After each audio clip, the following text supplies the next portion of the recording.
Menteri Koordinator Bidang Perekonomian Erlangga Hartarto secara khusus bertemu dengan Wakil Perdana Menteri sekaligus Menteri Perdagangan dan Industri Singapura, Gan Kim Yong di Singapura. Pertemuan strategis ini semakin memperkuat kerjasama perdagangan bilateral Indonesia dan Singapura.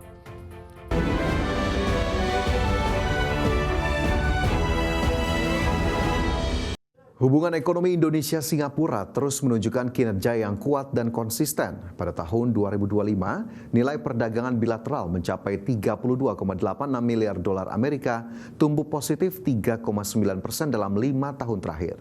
Adapun di tahun ini, Indonesia-Singapura kembali memperkuat kemitraan strategis yang berorientasi ekspor dan impor. Menteri Koordinator Bidang Perekonomian Erlangga Hartarto secara khusus bertemu dengan Wakil Perdana Menteri sekaligus Menteri Perdagangan dan Industri Singapura, Gan Kim Yong di Singapura.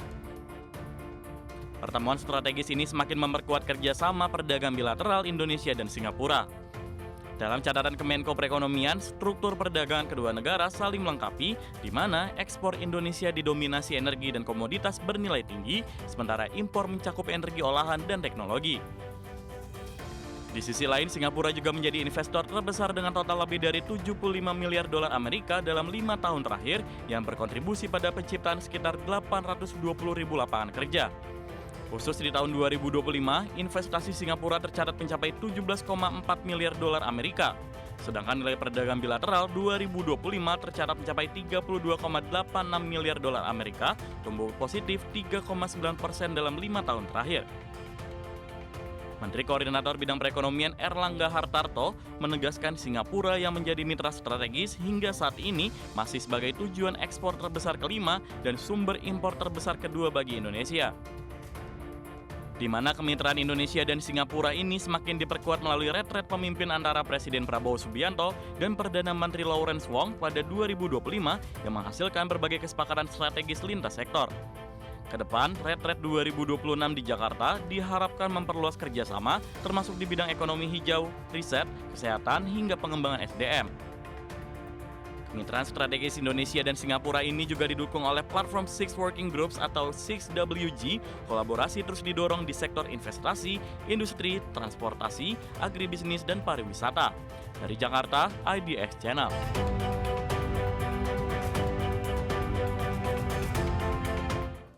Kemitraan Indonesia-Singapura tahun ini juga diperkuat dengan kerjasama strategis Badan Pengelola Investasi Danantara dan Temasek, di mana kemitraan dengan Temasek ini terus berkembang dengan menjajaki peluang di sektor green growth. Menteri Investasi dan Hilirisasi sekaligus CEO Danantara Rosan Roslani bertemu dengan CEO Temasek Mr. Dilhan Pilaisan Resegara.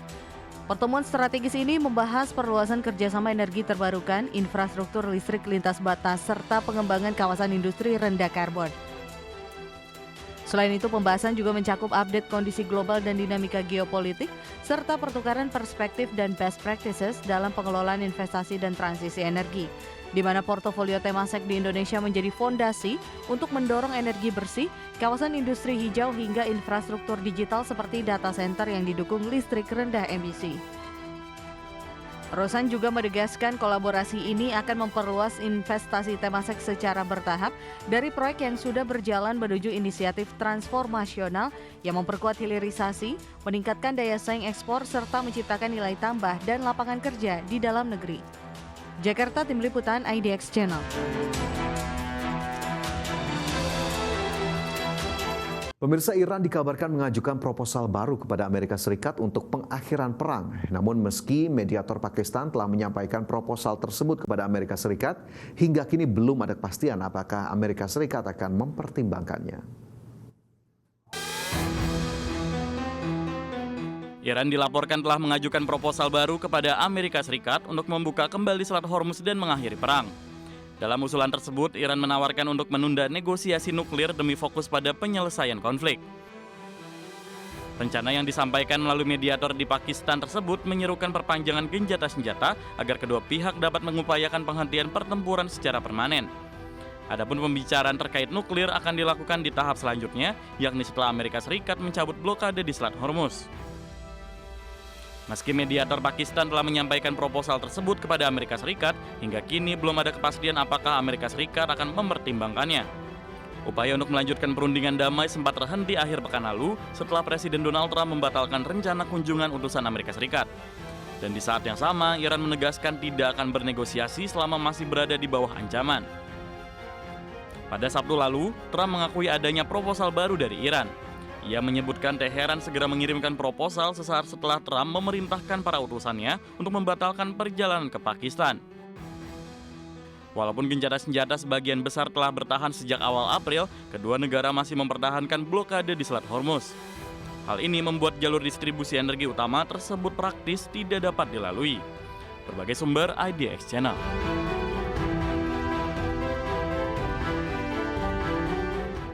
Israel kembali melanggar gencatan senjata dengan menyerang Lebanon dan menewaskan 14 orang pada hari Minggu kemarin. Adapun sejak 2 Maret lalu, serangan Israel yang meluas ke Lebanon telah menewaskan lebih dari 2.500 orang.